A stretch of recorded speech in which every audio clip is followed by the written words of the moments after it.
To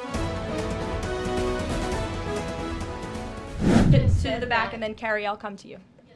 Yeah, the administration said that the DIA report was low confidence intel. Can you share what other assessments are currently underway to get to the bottom of just how effective these strikes were?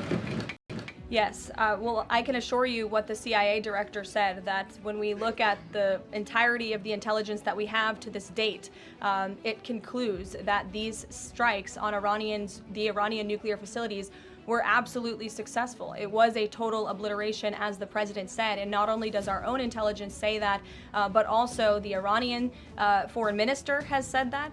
We saw Israel conclude the same thing based on their own intelligence. We also had the United Nations say that as well. So I think the only other time the United Nations, Israel, Iran, and the United States has agreed on something is that the sky is blue, but they all agree that Iran's nuclear facilities were completely demolished. And I would just like to reemphasize, you mentioned this was a low confidence preliminary intelligence assessment, and the entirety of that assessment was not leaked to the media. Only tidbits of that assessment were leaked to CNN. And we have seen this playbook run before, where you have people in the intelligence community, or perhaps on Capitol Hill, we don't know, but I believe the FBI is investigating to find out who that leaker was, because it's illegal and they should be held accountable for that, leaked bits and pieces of an intel assessment to push a false narrative. And it's to the same reporter, I will add, Natasha Bertrand of CNN, who has done this in the past. In 2020, it was Natasha Bertrand who had 51 intelligence analysts falsely lie to her, but she still put it on paper for some reason,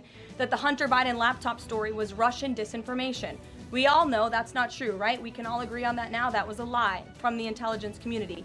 Also in 2020, this same reporter, Natasha Bertrand, wrote that a top intel agency ruled out the man-made lab leak theory of the coronavirus origins. Again, the president was right about that. This reporter wrote a lie from the intelligence community to seek a narrative she wanted to prove, and guess what? We now know that's the truth. Also, in 2024, Bertrand pushed the suckers and losers hoax. She also pushed the fine people hoax, which was taking the president's words purposely out of context. And then last October, and I believe this is notable, Natasha Bertrand published an article in Politico from the intelligence agency. She said that John Ratcliffe was speaking without any evidence when he said Iran was attempting to undermine President Trump's presidential campaign. And then we of course found out that was absolutely true. In fact, the Biden administration declassed an intel report which said they had high confidence that Iran had done exactly what Ratcliffe alleged. They did run an influence campaign to hurt President Trump's candidacy. In fact, we know the Iranians tried to take President Trump's life. And so this is a reporter who has been unfortunately used by people who dislike Donald Trump in this government to push fake and false narratives. She should be ashamed of herself. And that's not what reporting is.